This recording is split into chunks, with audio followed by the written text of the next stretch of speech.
문은영 변호사님을 모시고 발제를 한번 들어보도록 하겠습니다. 큰 박수로 맞이해 주시기 바랍니다.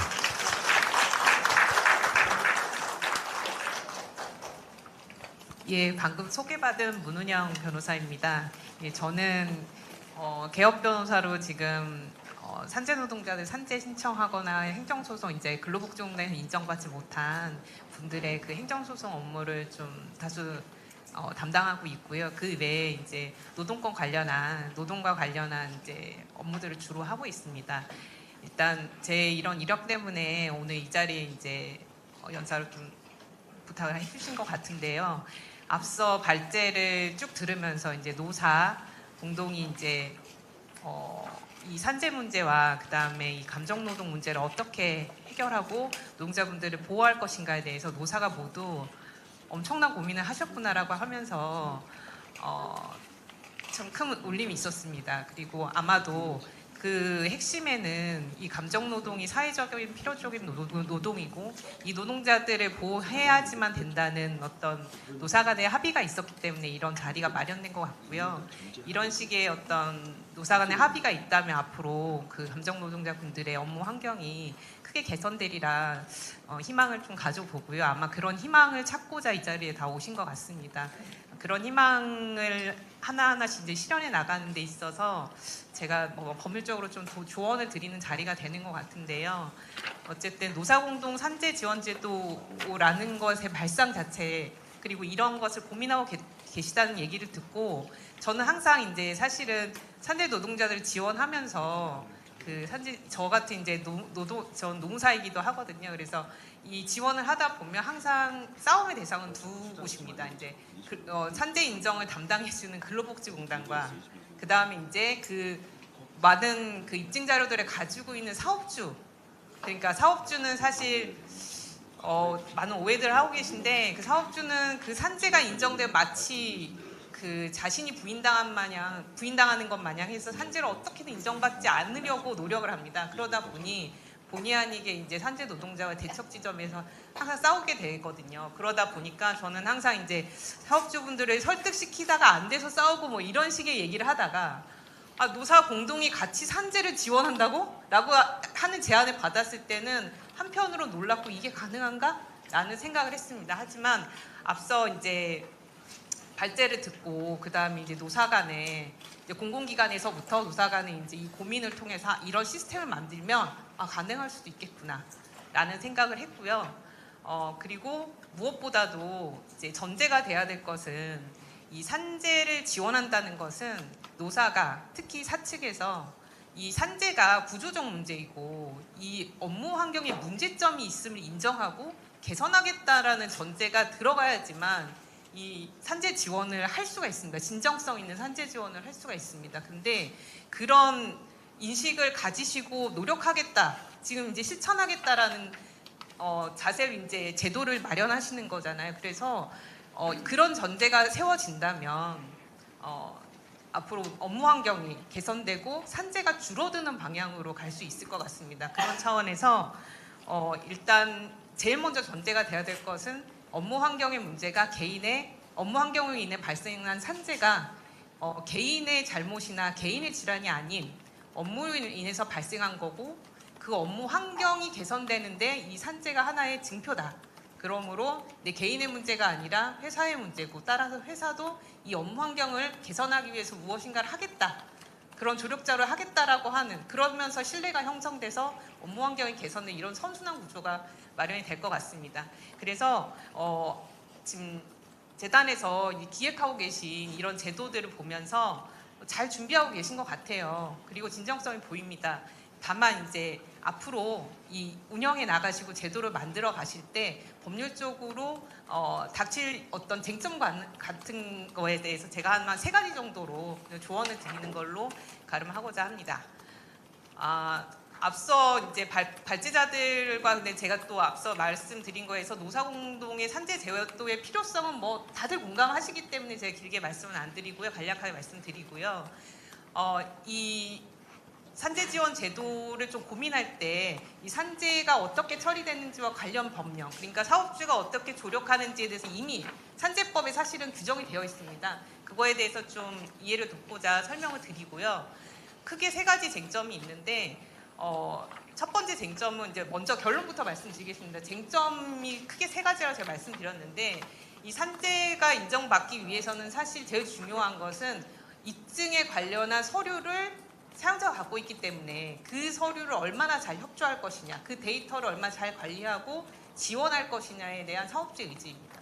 그래서 데이터 공유 시에 이 의무를 어떻게 규정을 하고 그다음에 거기에 이제 묻어있는 영업 비밀들을 어떻게 또 관리할 것인가에 또 문제도 있거든요. 그래서 그거에 대한 조화에 대해서 좀 말씀드리고요. 그다음에 이제 그 산재 관련한 거는 의무 기록들도 있고 그다음에 개인 정보들이 다수 포함되어 있기 때문에 그 민감 정보들을 어떻게 처리할 것인가, 그다음에 그 개인 정보들을 다른 인사상 조치를 위해서 다른 방식으로 쓰이진 않을까, 오남용되지 않을까에 대한 그 두려움이 있거든요. 그래서 그것을 잘 관리해야 된다는 점. 그다음에 세 번째로는 산재를 지원한다는 것은 사실은 이 산재 노동자가 제대로 치료받고 다시 직장에 복귀하는 것까지 책임진다는 그 프로세스까지 고민을 하셔야지만 이것이 진정성 있게 잘 실현이 되리라고 생각합니다. 그래서 직장 복귀 지원 프로그램과 그다음 편의 제공 의무까지 좀 고민을 하셔야 되지 않을까 해서 크게 세 가지로 한번 저는 고민해 봤습니다.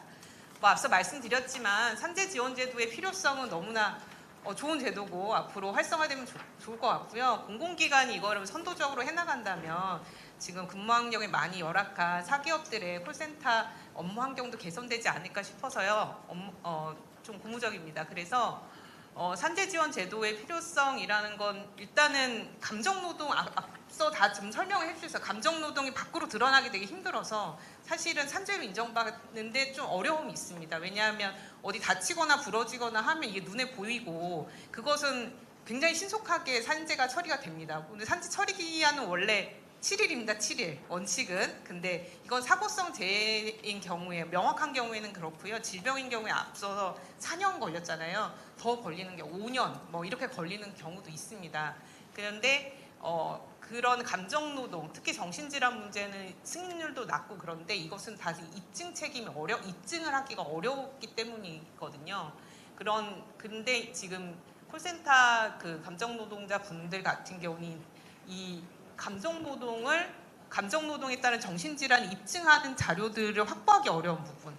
이게 다 지금 데이터로 지금 뭐 이렇게 제시가 되거나 해야 되거든요. 근데 그 자료 확보에 어려움이 있어서 사실 또 어려운 부분이 있고요. 그 상당 인과관계를 또 증명하기 어렵습니다. 또 법률 전문가가 아닌 일반인이 개인적으로 신청하기도 어려운 부분이 있고요. 그러니까 그 정보 비대칭성이 심하죠. 왜냐하면 악성 민원 들어온 거에 대해서 내가 급격한 스트레스를 받았다고 해서 그 녹취록을 내가 가지고 있을 수가 없잖아요. 업무상 정보이기 때문에. 그런 것들, 실적 데이터라든지 휴게 시간을 언제 쉬었는지 얼마나 일했는지 기록도 모두 다 회사에 있습니다. 회사가 제대로 협조를 하지 않으면 이것들을 입증할 방법이 요원을 지는 거고요. 그래서 그 입증 책임을 진 노동자가 결국 불승인 처분을 받게 되는 이런 구조입니다. 그러면 이제 지금 현재 산재보험법에서는 사업주가 어떤 식으로 이제 조력을 하도록 규정은 되어 있습니다. 이제 현실에서 좀 이게 어려운 부분이 있는데요. 그래도 법에 이제 많은 그 시민단체와 아니면 재해자들의 요구에 의해서 이제 개정이 많이 최근에 또 개정이 됐는데요. 사업주는 조력할 의무가 있습니다. 만약에 이제 그러니까 재해자가 이제 보험을 청구하면 그래서 그 청구 절차를 이행하기 힘들면 사업주는 조력할 의무를 규정을 하고 있습니다. 법상. 그리고 증명을 요구하는데 그 증명을 만약에 여기서 사업주는 보험급여를 받을 사람이 보험급여를 받는데 필요한 증명을 요구하면 그 증명을 하여야 된다. 이런 식으로 다 법에 들어와는 있어요. 근데 그리고 그다음에 이제 산재를 재해자가 신청하면 근로복지공단이 재해조사라는 걸 합니다. 근데 그 재해조사는 어떻게 하냐? 사업주한테 이제 질문지를 보내고 필요하면 사업장도 방문해서 이제 살펴보거든요. 그럴 때 사업주가 있는 그대로 그 사실조사에 성실히 임해야 되는데 그것을 제대로 하지 않을 때 과태료를 부과한다든지 이런 식으로 해서 강제를 하고 있습니다. 그래서 성실히 사실대로 말할 것을 이제 법에서도 다 들어와 있고요. 사실 어떻게 보면 굉장히 상식적인데 그동안 사실은 거꾸로 얘기하면 그동안 이런 것들이 잘 안 됐었다는 거예요. 그래서 법으로 해서 규정해서 조금 더 잘 지키도록 이렇게 법에까지 들어와 있는 상태입니다. 그리고 재해조사 시 보험 가입자 의견도 이제 근로복지부가 반드시 청취하도록 되어 있어요. 왜냐하면 재해자의 어떤 주장만 가지고는 이 사건이 이제 있었는지 여부 확인하기 어렵기 때문에 사업주한테 반드시 보험 가입자 의견을 듣도록 되어 있습니다. 그래서 그 의견을 제대로 이제 밝혀야 되고요. 대신 이제 공단이 요청을 합니다. 보험 가입자한테, 그러니까 사업주한테 이게 그러니까 의견서를 써서 내라고 해요. 거기 사실대로 써야 되는데 뭐 간혹 제가 이제 사건을 할 때 보면 사업주들이 만약에 뭐 10시간 일했다고 했는데 실제로 8시간만 일했다고 시간을 줄인다든지 아니면 한 일을 하지 않았다고 한다든지 이런 식으로 축소해서 의견서를 작성하는 경우가 있어서 그걸 가지고 또 다툼이 되거나 이런 경우도 있거든요. 현실에서는. 그래서 어쨌든 법에서는 이렇게 규정을 해놓고 있고요. 그 다음에 이제 지금은 좀 많이 낮았는데 사업주들은 우리 사업장에서 자신의 사업장에서 만약에 산재가 발생을 하면 마치 그 산재 보험료 납부할 때 불이익을 받는다고 잘못 알고 계시는 분들이 있어요. 그리고 뭔가 내가 보험이 있어서 불이익을 받을 것이라는 막연한 두려움 때문에 경제적 손실이 있을 거라는 생각 때문에 산재를 인정받는 걸 굉장히 이렇게 막으려고 하시거든요. 근데 법이 지금 관련 법이거든요. 이게 보험료 징수에 관한 법률인데 거기에 보면 업무상 질병에 대해서는 보험료율을 따로 손대지 않아요. 그렇기 때문에 이런 오해들은 하지 않으시고 산재 질병, 그러니까 업무상 재해에 대해서 적극적으로 조력하셔도 된다.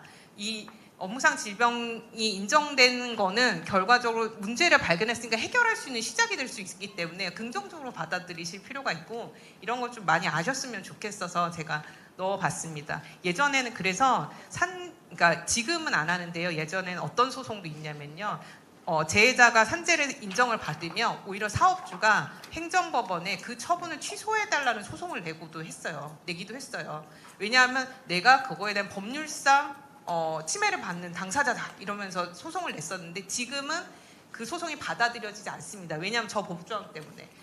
그 질병으로 인해서 뭐 산재보험 요율이라는 이런 것에 아무런 피해가 없고 단지 사실상 그 사업장에서 재해자가 발생한 건데 어떠한 법률상 불이익이 있다는 거냐 해서 이제 다 각하를 하고 있고요. 따라서 이런 소송은 더 이상 이제 들어오진 않고 있어요. 근데 이런 이제 사업주분들의 오해는 없으셨으면 좋겠다는 겁니다. 그리고 지금 이 관련해서 다 아시는 조항이죠. 이거 너무 유명한 조항이어서 감정노동자 보호에 관한 법이 산업안전보건법에 이렇게 들어와 있습니다. 그래서 법상 이제 이런 그러니까 사업주에는 이런 건강장애를 예방하기에 예방 의무가 있는 거고요. 이거에 따라서 제대로 하지 않았을 때 또 조치를 받는 거잖아요. 그러면 받는 거고요. 그 다음에 산업안전보건법을 잘 뜯어보면요. 제가 이 조항들을 넣은 이유는 노사가 공동으로 지금 어떻게든 이제 산재를 공동으로 신청할 수 있는 방안, 시스템을 마련할 것이냐 고민하시잖아요. 거기에 이제 잘 뜯어보면 관련 조항들이 좀 있더라고요. 저도 이제 이걸 준비하면서 찾아봤는데 이제 사업주 몇 인 이상 사업주는 사실 안전보건 관리 책임자를 주도록 하고 있고 예방을 잘 하도록 이렇게 책임자를 주도록 되어 있거든요. 여기 보면 산업재해가 발생하면 그 원인 조사나 재발 방지 대책 수립에 관한 사항도 이렇게 기록하도록 되어 있고요. 산업재해 관련 통계 기록 및 유지에 관한 사항 이런 게 있어요. 그러니까 이 사업장에 얼마나 산재가 발생하고 있는지를 관리하라는 의미도 있기 때문에 넓게 보면 이런 자료들, 그러니까 산재를 공동으로 신청하는 자료들이 여기서 관리되어도 괜찮겠다라는 생각을 해봤습니다. 그리고 산업안전보건법에 보면 서류를 보존하도록 되어 있는데요. 여기 보면 산재, 재해 발생 원인 등을 기록 자료들도 관련 자료를 서류를 보관하도록 되어 있습니다. 이거 아마 관련 업무를 하시는 분도 계실 거예요. 그래서 이런 자료들을 어차피 회사가 관리를 해야 되는 거기 때문에 이 자료들을 가지고 노사가 어떤 룰을 가지고 이 산재 신청 자료로 잘 관리하실 수 있는 어떤 법적 근거가 될 수 있을 것 같습니다. 뒤에 토론회도 있는데 앞서 발제자분들이 좋은 말씀 많이 해주시다 보니까 시간이 상당히 많이 가서요. 제 발제는 이제 뭐 긴 건 아니니까 핵심 내용만 좀 짧게 말씀드리겠습니다. 아까 말씀드렸는데 데이터를 공유할 때 주의가 좀 필요한 것 같습니다. 그 사업주분이 지금 가장 고민하셔야 될 것은 이 노사 공동 산재 지원 제도를 하면 가장 좋은 점이 입증에 대해서 굉장히 그 재해자분이 도움을 많이 받으시는 거예요. 그래서 입증의 조력을 업무와의 상당 인과관계 입증하는데 엄청난 도움을 줄 수 있다는 겁니다. 그 앞서 말씀드렸지만 재해자는 그 근무 시간이나 폭언 녹취, 그다음 실적 압박 데이터 이런 것들이 있어야지만 사실 산재 인정받는 한 걸음 나갈 수 있는데 이것조차 없으면 사실 이게 신청하는 것조차 망설이거든요. 이런 데이터를 가지고 있는 회사가 적극적으로 조력한다면 사실 산재 신청 매우 쉬워지게 됩니다. 그래서 이런 데이터를 적극적으로 공유한다면 산재 신청 굉장히 쉬울 것 같습니다. 그래서 이런 데이터들 대표적인 데이터인 것 같습니다. 감정 노동에 관한.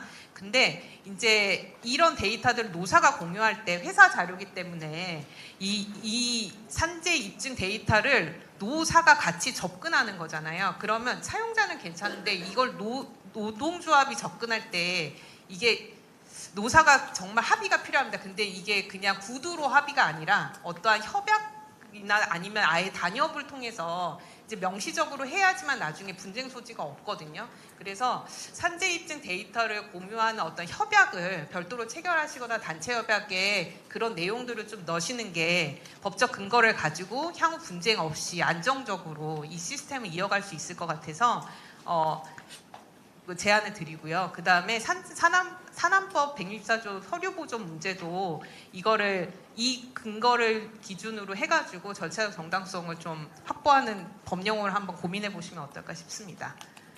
이거는 이제 얼마나 사실은 산재를 입증받는데 어려운 케이스인가라는 거 좀 대법원까지 간 케이스를 제가 소개해 드리는 거예요. 근데 예를 들어 그 스트레스가 사실 여러 질병으로 오지만 근골격계 질환으로 올 수 있지만 이게 누적되고 장시간 진행되면 이게 뇌출혈 질환, 뇌심혈관 질환까지 오거든요. 근데 뇌심혈관 질환의 문제점은 이게 굉장히 예후가 안 좋아서 사망에 이르거나 아니면 굉장히 이제 평생 장애를 가지고 가는 그런 심각한 질환으로 발생을 할 수 있습니다. 근데 이분 같은 경우에는 뇌출혈 사건이었고 결국 1심에 승소했다, 2심 패소했다가 파기환송은 다시 또 뒤집어진 거거든요. 그걸 다시 또 이제 결국 승소를 하게 되긴 했어요. 근데 결국 이 만성과로를 어떻게 입증할 것이냐가 쟁점이 됐었던 거고요.